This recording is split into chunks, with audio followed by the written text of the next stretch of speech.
ആണവായുധങ്ങൾക്കുള്ള സാമഗ്രികൾ ആണെന്ന സംശയത്തെ തുടർന്ന് ചൈനയിൽ നിന്നും പാകിസ്ഥാനിലെ കറാച്ചിയിലേക്ക് പോവുകയായിരുന്ന ഒരു ചരക്ക് കപ്പൽ ഇന്ത്യൻ നാവികസേന പിടിച്ചെടുത്തിരുന്നു.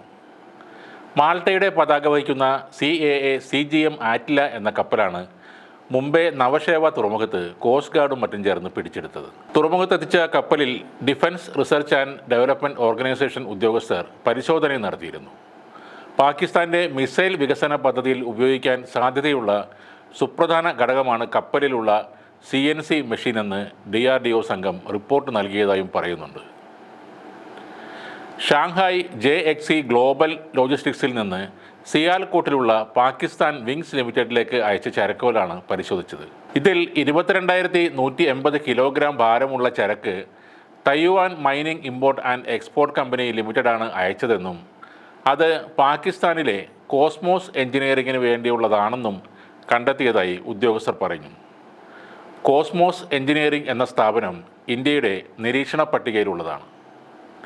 2022 മാർച്ചിൽ ഈ കമ്പനിയിലേക്ക് ചൈനയിൽ നിന്ന് ഇറ്റാലിയൻ നിർമ്മിതമായ തെർമോ ഇലക്ട്രിക് ഉപകരണങ്ങൾ കൊണ്ടുപോകാൻ ശ്രമിച്ചത് ഇന്ത്യ കണ്ടെത്തിയിരുന്നു.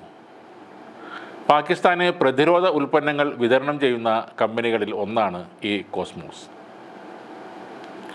രാജ്യാന്തര സമാധാനത്തിനുള്ള 1996 വസൈനാർ കരാർ പ്രകാരം നിരോധിച്ച സാങ്കേതികവിദ്യകളിലൊന്നാണ് CNC മെഷീനുകൾ. സിവിലിയൻ സൈനിക ആവശ്യങ്ങൾക്കായി ഇത് ഉപയോഗിക്കരുതെന്ന് ആ കരാറിൽ പറയുന്നുണ്ട്. കരാറിൽ ഇന്ത്യ ഉൾപ്പെടെ 42 രാജ്യങ്ങളാണ് ഒപ്പുവച്ചിട്ടുള്ളത്. ഉത്തര കൊറിയ അവരുടെ മിസൈൽ ആണവ പദ്ധതികളിൽ CNC മെഷീനുകൾ വ്യാപകമായി ഉപയോഗിച്ചു വരുന്നുണ്ട്.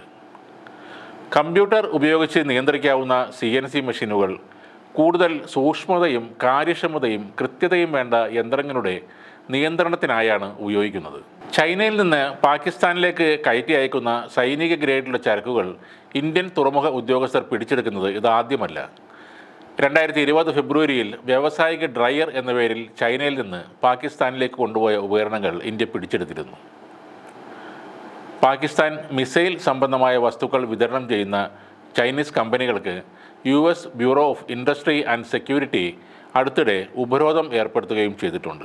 പാകിസ്ഥാൻ്റെ മിസൈൽ വികസന പരിപാടിയുടെ നിർണായക ഭാഗങ്ങൾ നിർമ്മിക്കാനാണ് ഇവ ചൈനയിൽ നിന്നും കറാച്ചിയിലേക്ക് എത്തിക്കാൻ ശ്രമിച്ചതെന്നാണ് PTI റിപ്പോർട്ടിൽ പറയുന്നത്. അമേരിക്കയിൽ നിന്നും മറ്റ് യൂറോപ്യൻ രാജ്യങ്ങളിൽ നിന്നും ഇത്തരം നിയന്ത്രണമുള്ള സാധനങ്ങൾ സ്വന്തമാക്കാനും അത് ഇന്ത്യയുടെ ഇൻ്റലിജൻസ് ടീമിൻ്റെ ശ്രദ്ധയിൽ നിന്നും മറക്കാനും പാകിസ്ഥാൻ എപ്പോഴും ആശ്രയിക്കുന്നത് ചൈനയെ ആണെന്നാണ് പറയുന്നത്. വിഷയം എന്തായാലും അത് ഇന്ത്യക്കെതിരെ ആണെങ്കിൽ കണ്ണടച്ച് പിന്തുണക്കും എന്ന അവസ്ഥയിലേക്ക് ചൈന ഇപ്പോൾ എത്തിയിട്ടുമുണ്ട്.